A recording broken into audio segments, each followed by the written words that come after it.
Headphone: the Dreher family recording. There's a recording that exists in the archives of a university library in Massachusetts. It was made in 1998.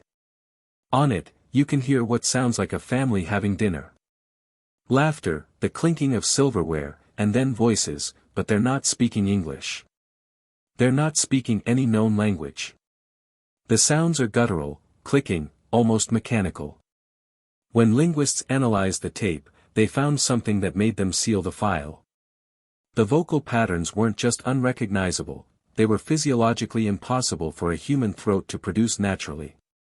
The family's name was Dreher, and by the time that recording was made, they'd been speaking like this for 4 generations. Hello, everyone. Before we start, make sure to like and subscribe to the channel and leave a comment with where you're from and what time you're watching. That way, YouTube will keep showing you stories just like this one. The Dreher family came to America in 1883. German immigrants, they settled in a valley town in western Pennsylvania, a place called Kettle Hollow, surrounded by steep hills and old coal mines that had been closed for decades. Even then, they kept to themselves, bought a farmhouse at the end of a dirt road, planted crops, and raised chickens. The neighbors said they were polite but distant. That was fine, most immigrant families were. But something strange started happening around 1907. The local minister, a man named Reverend Howell, mentioned in his personal journal, which was only discovered in the 2000s, that he'd visited the Dreher home to invite them to Sunday service. He wrote that the father, Wilhelm Dreher, spoke to him in clear, accented English. But when Wilhelm turned to speak to his wife and children inside the house, Howell couldn't understand a single word. He assumed it was German, but Howell had spent 2 years in Berlin as a missionary, he knew German. This wasn't German. He described it as a language that sounds like it's being chewed. That's the phrase he used, chewed. By 1915, the Drehers had stopped coming into town entirely. Their children, 3 daughters and 2 sons, never attended school. When the county tried to enforce truancy laws, the sheriff went out to the property and found the children working the farm, healthy and well-fed. Wilhelm explained in English that he was educating them at home, religiously. The sheriff had no grounds to intervene. But in his incident report, he noted something odd. He said that while Wilhelm spoke to him in English, the children standing behind him were whispering to each other, and the sounds they made didn't match the movements of their mouths. He wrote, it was like watching a puppet with the wrong voice. No one thought much of it. Immigrants spoke strange languages, that's what people told themselves. But Kettle Hollow was small, and people noticed things in small towns. Over the next decade, the neighbors began to hear things at night, sounds coming from the Dreher property. Not music, not shouting, something rhythmic, mechanical. One neighbor, a man named Edgar Foss, told his wife it sounded like a printing press running in the woods. But there was no press, just the Drehers. And by 1928, no one in that family spoke English anymore, not even to outsiders. Card filebox Schaefer's recordings and the carved mouth. The first real documentation of what was happening came in 1932. A doctoral student from the University of Pittsburgh named Martin Schaefer was studying isolated dialects in rural Pennsylvania for his linguistics thesis. Someone told him about the Drehers, about the family that didn't speak any recognizable language. Schaefer thought it was exaggerated, a story that had grown in the telling, but he was curious enough to make the drive. He arrived at the farm on a Tuesday morning in October. He brought a notebook and a primitive recording device, one of those early wax cylinder recorders. Wilhelm Dreher had died 3 years earlier. His eldest son, Jon, was now the head of the household. Schaefer knocked on the door. Jon answered. He was in his 40s, thin, dark eyes. Schaefer introduced himself in English, asked if he could speak with the family about their language. Jon stared at him for a long time. Then he smiled, and he spoke. Schaefer wrote later that he couldn't describe what he heard. He used words like clicking, humming, and layered, but he admitted none of it was accurate. He said it felt like the sounds were coming from multiple directions at once, even though Jon's mouth was the only thing moving. Schaefer asked if it was a dialect of German. Jon shook his head. Schaefer asked if he could record it. Jon looked back into the house. There were voices inside, the same kinds of sounds. Then Jon nodded. Schaefer set up his recorder on the porch. Jon called his family outside, his wife, his 4 children, his 2 unmarried sisters. They stood in a line, and they spoke, not to Schaefer, but to each other. And Schaefer recorded 6 minutes of it. When he returned to Pittsburgh and played the recording for his professors, 2 of them left the room. One said it made him nauseous.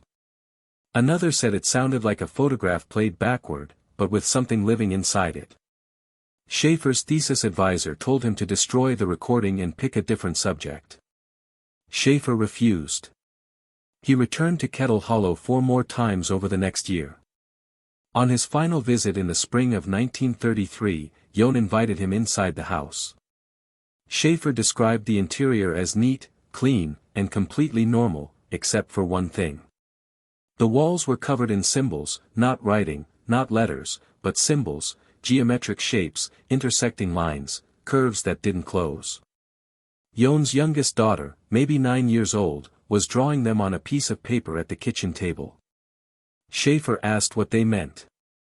Jon made a sound, a long trilling sound that Schaefer said felt like it was vibrating his skull. Then Jon pointed to his throat.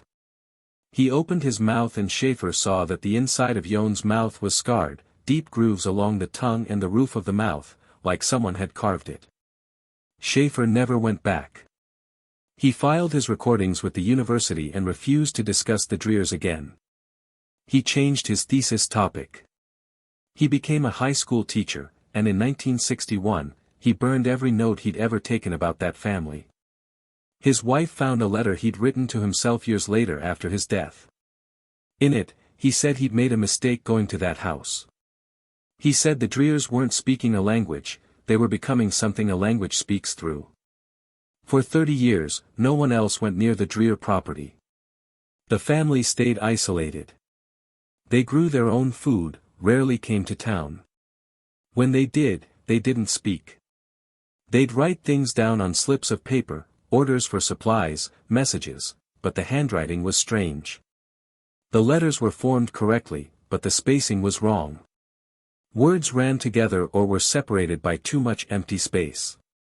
The shopkeepers in Kettle Hollow learned not to ask questions.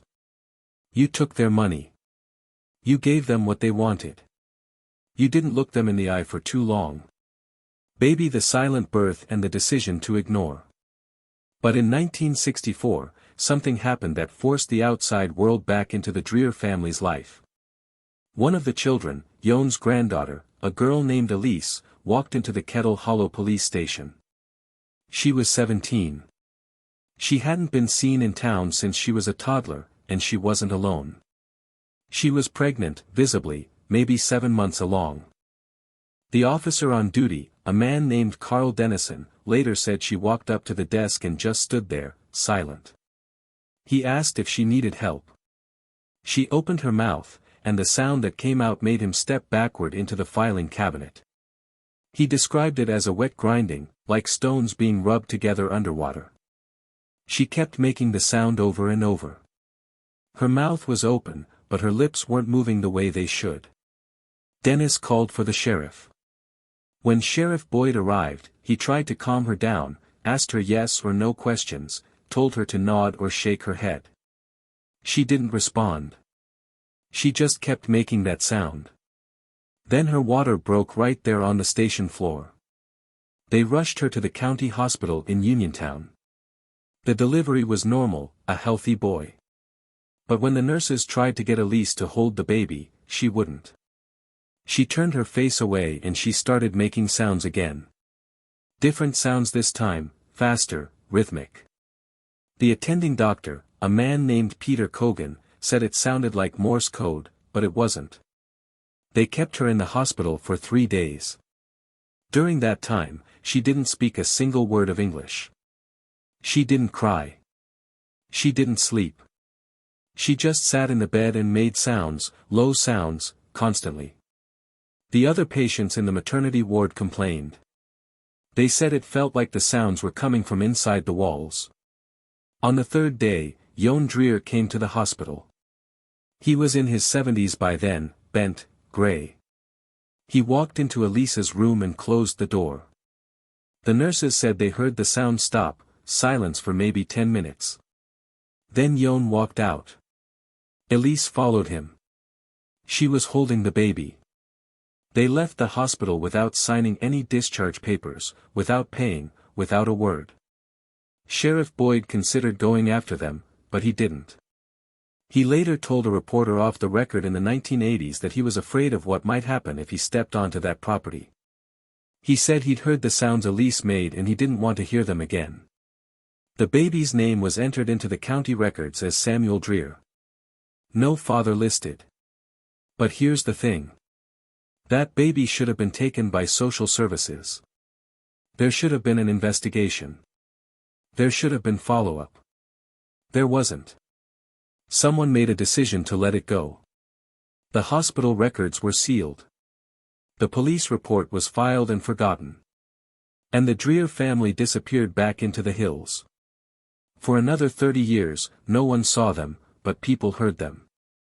Hunters walking through the woods near the property said they'd hear voices at night, voices that didn't sound like voices.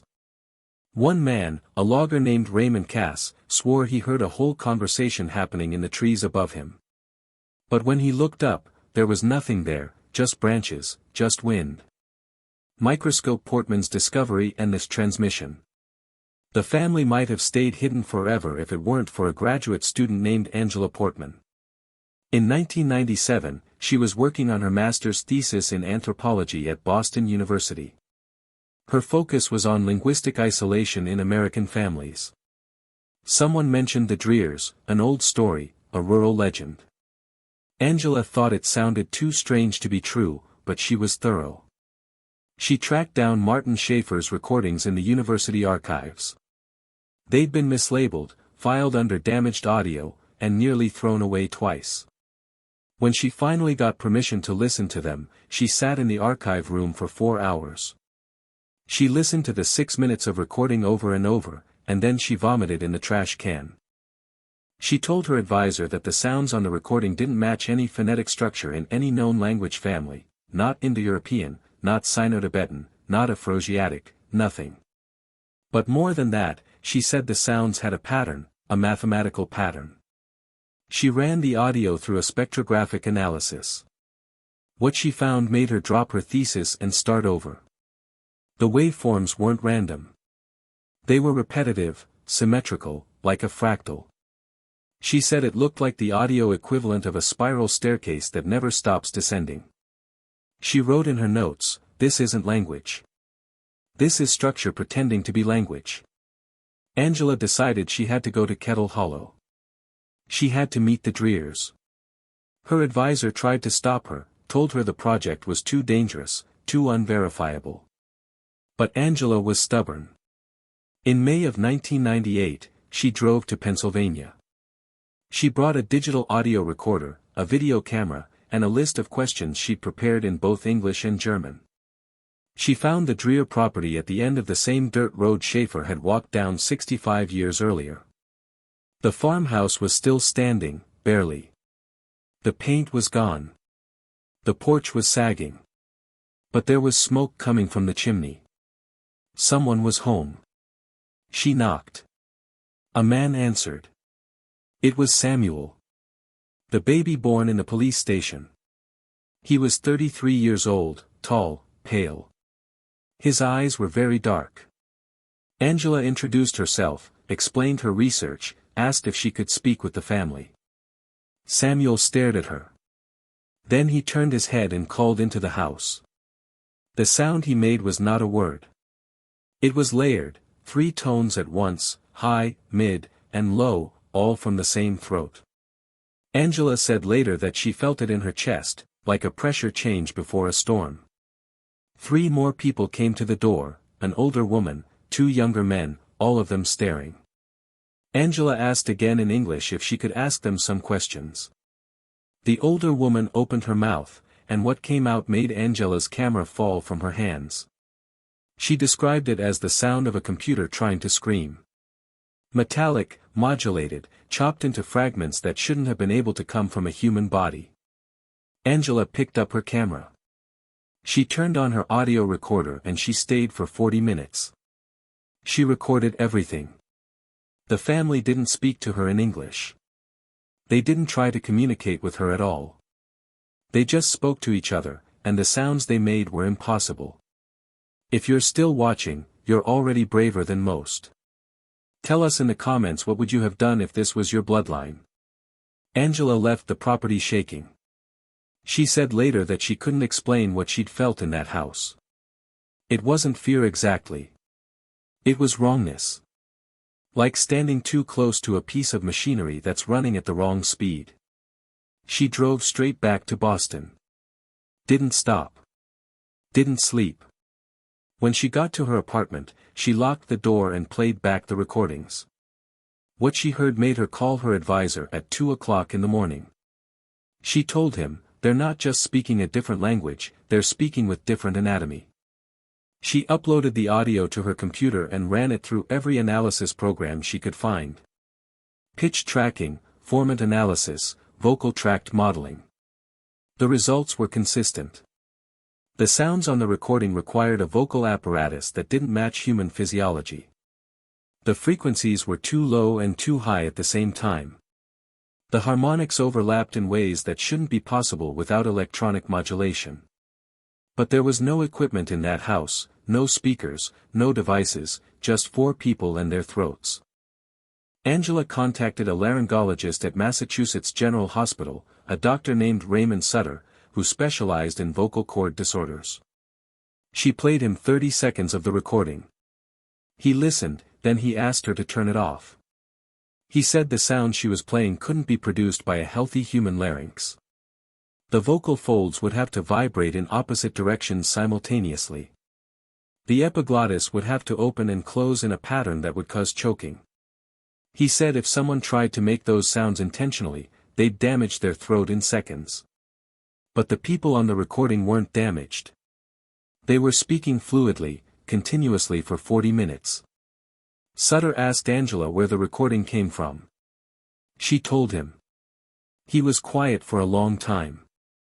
Then he said, "I want to see them." Angela told him that was a bad idea. He insisted.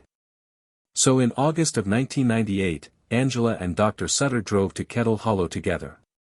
They brought medical release forms, a portable laryngoscope, a consent agreement for a physical examination. They thought they were going to document a medical anomaly, maybe a genetic mutation that had been passed down through generations of isolation. They thought they were scientists observing something rare. They were wrong.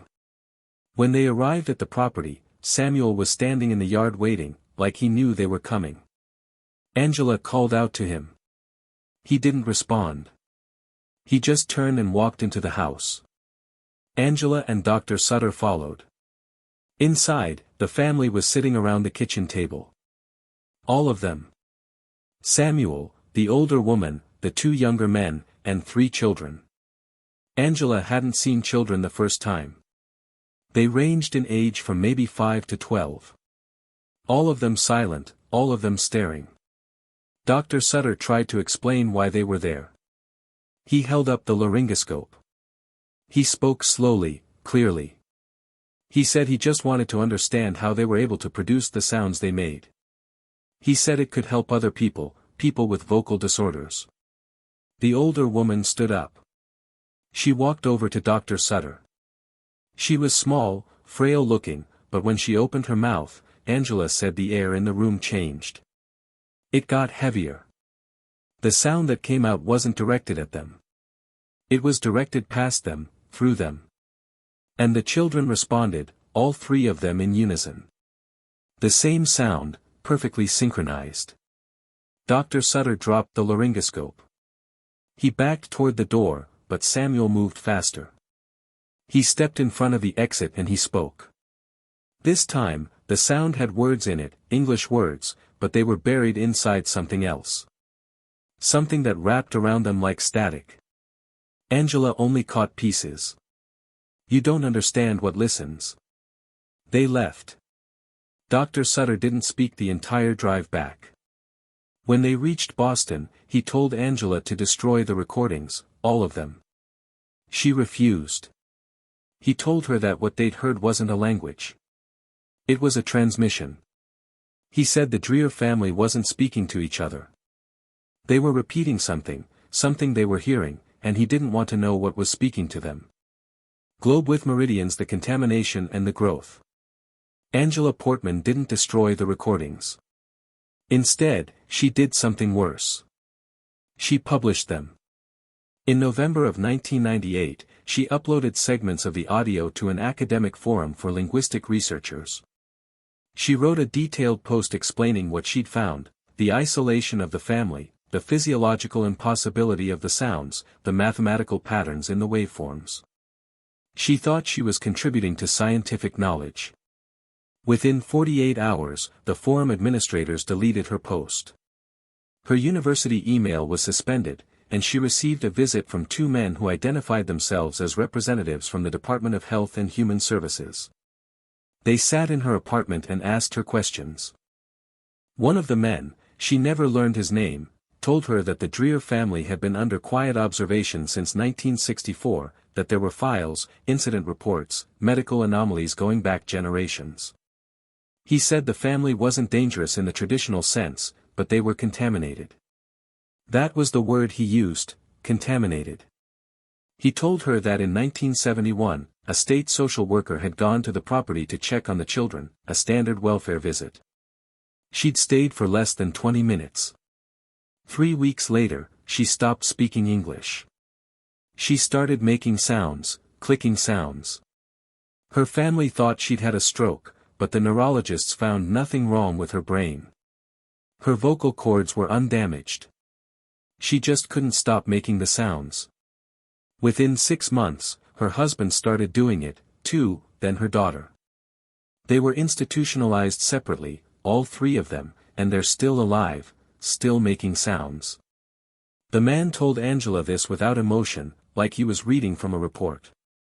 Then he asked her if she'd noticed any changes in her own speech, any difficulty forming words, any urges to make sounds she couldn't explain.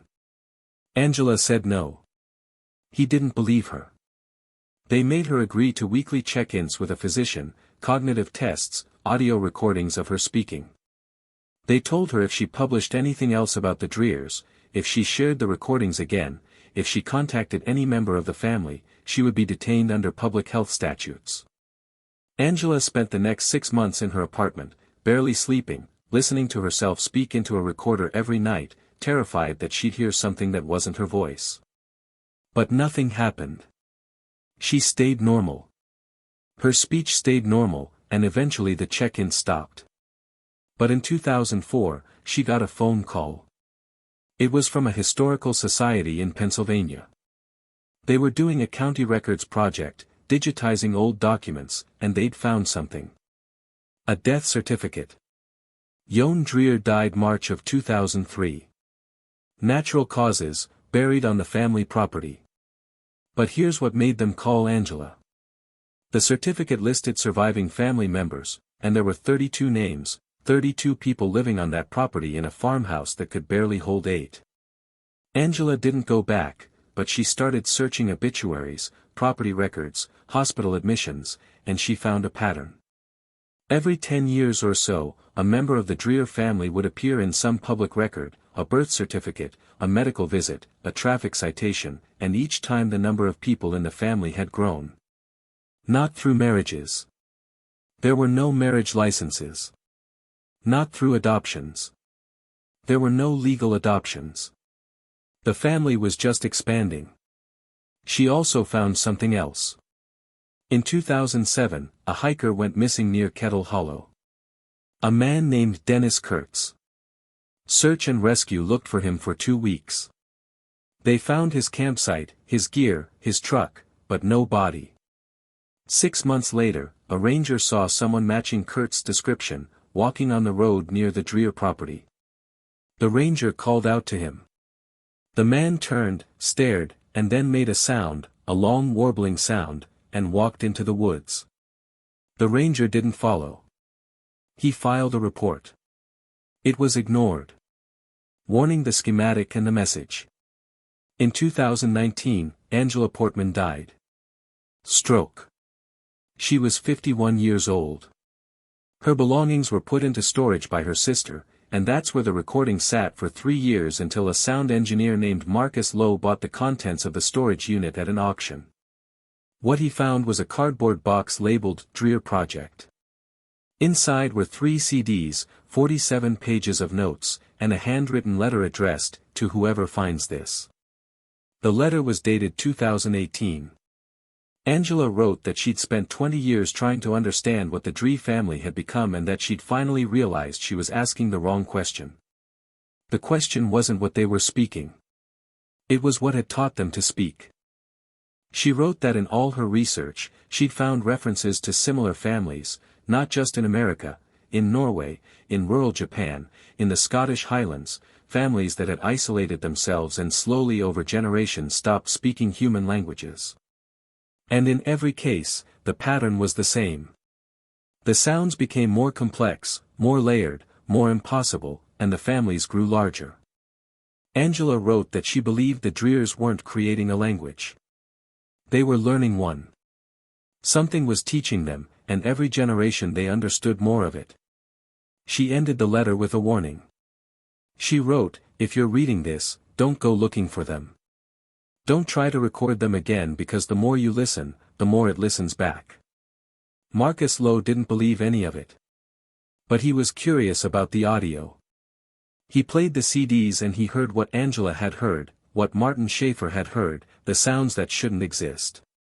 He ran them through modern audio software programs and contacted a cryptographer because the patterns in the audio weren't just mathematical.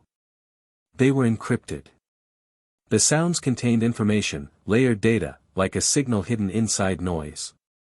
The cryptographer worked on it for 3 months. And then she stopped. She wouldn't tell Marcus what she'd found. She just said, "This isn't a language. It's a schematic." Marcus asked what that meant. She said the sounds were instructions for changing something, reconfiguring it. She wouldn't say what. She deleted all her work and she told Marcus to burn the recordings. He didn't. Instead, he posted excerpts online to audio forums, to cryptography communities, asking if anyone else could decode them. Most people ignored it, but some didn't. Some people started listening, and some of those people stopped posting. Their accounts went dormant, their profiles were abandoned, and in a few cases, their families reported them missing. Marcus took the posts down. He locked the CDs in a safe and he tried to forget. But in 2023, he got a message. It came through an encrypted email service. No name, no return address, just a single sentence, "There are 49 now." Marcus knew immediately what it meant. A week later, another message came. This one had an attachment, an audio file. 30 seconds long.